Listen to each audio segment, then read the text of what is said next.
Hello friends, today I am back with a new video. Today I am going to discuss on a very important topic, that is neurological assessment. It is a very important demonstration you all will get to know in nursing. It is a very important topic and you will get in exam also to written demonstration in your exam. So let's start with today's topic. We will go to the definition of neurological assessment. A neurological examination is an essential component of a comprehensive physical examination. It is a systemic examination that surveys the functioning of nerve, delivering the sensory information to the brain and carrying motor commands and impulses back to the brain for processing and coordination. Next are the purpose. What are the purpose of this neurological examination? First is integrity of cognitive functions. And then next is the differential diagnosis to confirm or clarify a diagnosis. Next is the planning of a treatment. For planning of a treatment, neurological examination has to be done. Next is history taking. Before any procedure, first we have to take the history of a patient, the health history and the clinical manifestation and symptoms. First is the health history. Health history is an important aspect of neurological assessment. Is the history of the present illness. The initial interview provides an excellent opportunity to systematically explore the patient's current condition and related events while simultaneously observing overall appearance, mental status, posture, movement, and affect. Depending on the patient's condition, the nurse may rely on yes or no answers to questions, on a review of medical record, or input from the family, or a combination of these. Next is the clinical manifestation or symbols. The clinical manifestation we can, or symptoms we can observe, are pain, seizures, dizziness, visual disturbance, muscle weakness, and abnormal sensation, etc.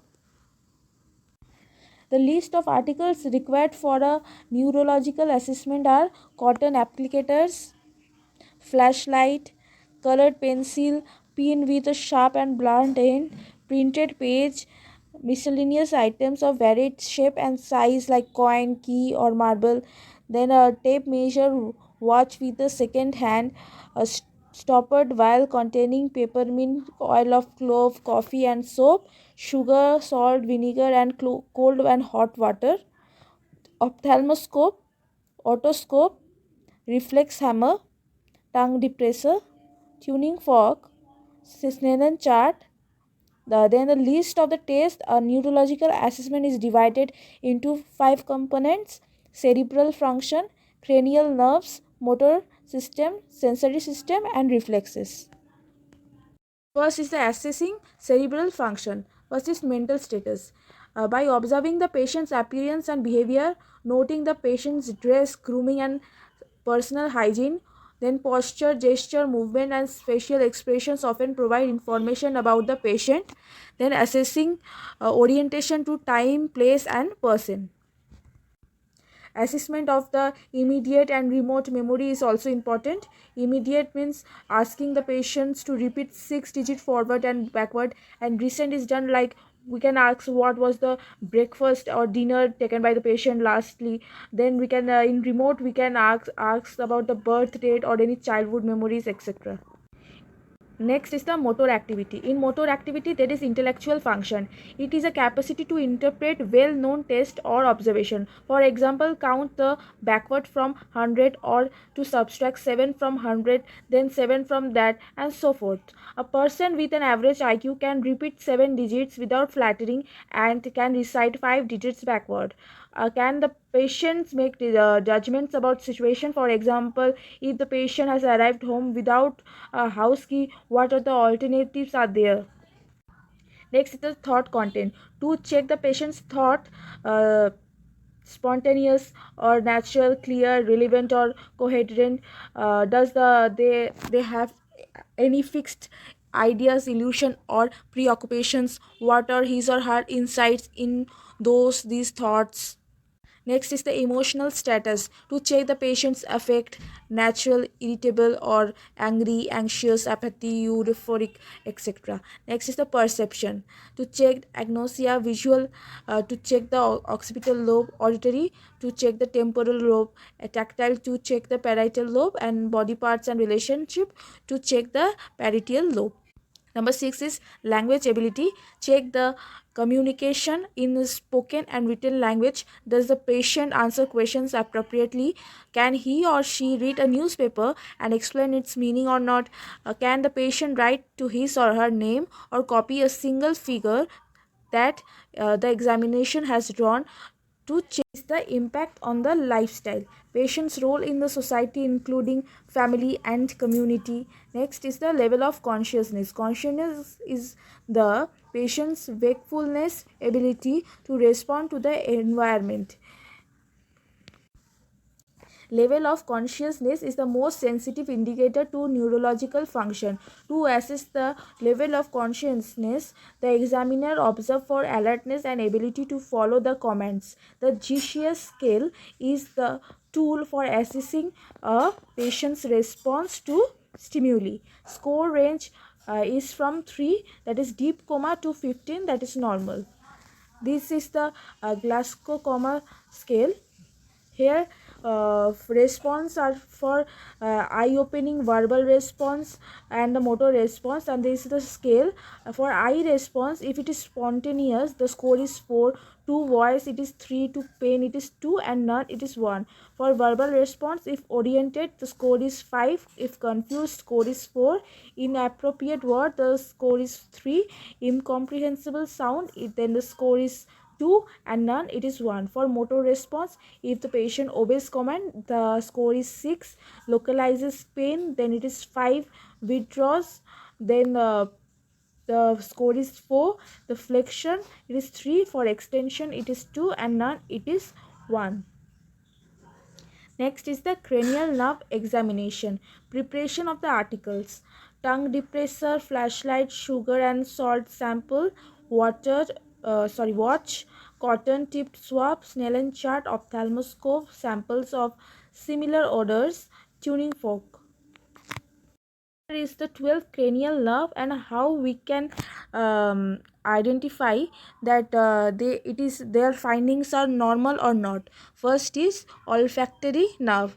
Function is to smell, reception and interpretation. The method of checking it is ask the patient to close eyes and identify different mild aromas such as alcohol, powder or vinegar. Normal finding will be the client should be able to distinguish different smells. Next is optic nerve. The function is visual acuity and fields. Ask the patient to read a newspaper and determine objects about 20 feet away. And the normal findings are client should be able to read newspaper and determine far objects. Next is oculomotor nerve. In oculomotor nerve, the function is extraocular eye movements, lid elevation, pupillary constriction and lens shape. How can we assess it? Assess ocular movements and pupil reaction. The normal findings will be the client should be able to exhibit normal extraocular eye movements and normal reaction of pupil to light and accommodation. Next is trochlear nerve. The function is downward and inward eye movement. Ask the patient to move eyeball obliquely. The normal finding will be the client should be able to move eyeball obliquely. Next is trigeminal nerve. The function is sensation of face, scalp, cornea, oral and muscle, mucous membranes, chewing, movements of jaw. Then how we can check it? Elicit blink, reflex by lightly touching lateral sclera to test sensation. Wipe whips of cotton over the client's forehead. For light sensation, use alternative blunt and sharp ends of safety pin to test deep sensation. Assess skin sensation as of ophthalmic branch above. Ask client to clench teeth. The normal findings are client blinks Whenever sclera is slightly touched, able to discriminate blunt and sharp stimuli, client is able to sense and distinguish different stimuli. Client should be able to clinch laterally. Next is abducent nerve. The finding is lateral eye, function is lateral eye movement. How we can check it? Ask the client to move eyeball laterally. The client should able to move eyeball laterally. Facial nerve function is taste of anterior two-thirds of the tongue, facial movements, eye closure, labial speech. Ask the patient to different facial expressions such as smiling, frowning, and rising eyebrows. Ask the client to identify various tastes placed on the tip and sides of the mouth, sugar, salt, and coffee. Then the findings will be client will should able to do different facial expression like smiling, frowning, and rising of eyebrows, and able to identify the taste of as bitter, sweet, or salty. Next is acoustic nerve. Function is hearing and balance. Assess the client's ability to hear loud and soft spoken words. Do the watchstick test. The normal findings are client should able to hear the loud and the soft spoken words, able to hear the ticking of the watch or on both ears. Next is glossopharyngeal nerve. The function is taste of the posterior one-third of the tongue, pharyngeal gag reflex, sensation from the eardrum and ear canal, swallowing phonation muscles of pharynx. The how will check it? Apply taste on the posterior tongue for identification. Ask the client to move tongue from side to side and up down. Ask the patient to swallow and elicit gag reflex through sticking a clean tongue depressor into the client's mouth. The more normal finding will be the client should able to identify different tastes such as sweet, salty, and bitter, able to move the tongue from side to side and up and down, able to swallow without difficulty. Gag reflex should be present. Next is vagus nerve. The function is sensation from the pharynx, viscera, carotid body, and carotid sinus. Ask the patient to swallow. Assess the client's speech for hoarseness. Then the normal finding will be client should able to swallow without difficulty, has absence of hoarseness in speech. Then the accessory nerve. The function is trapezius and sternocleidomastoid muscle movement. Ask the patient to shrug shoulders and turn head from side to side against resistance from nurse's hands. The normal finding will be the client should be able to shrug shoulders and turn head from side to side against the resistance from the nurse's hand. Then hypoglossal nerve. The tongue movement function is tongue movement for speech and sound articulation and swallowing. Ask the client to protrude tongue at the midline and move it from side to side. The findings are normal.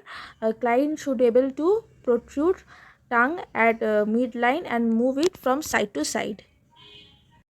Next is the examination of the motor system. I will discuss it in the next part of the video. Thank you for watching, and if you like this video, please like and subscribe my channel. Thank you for watching.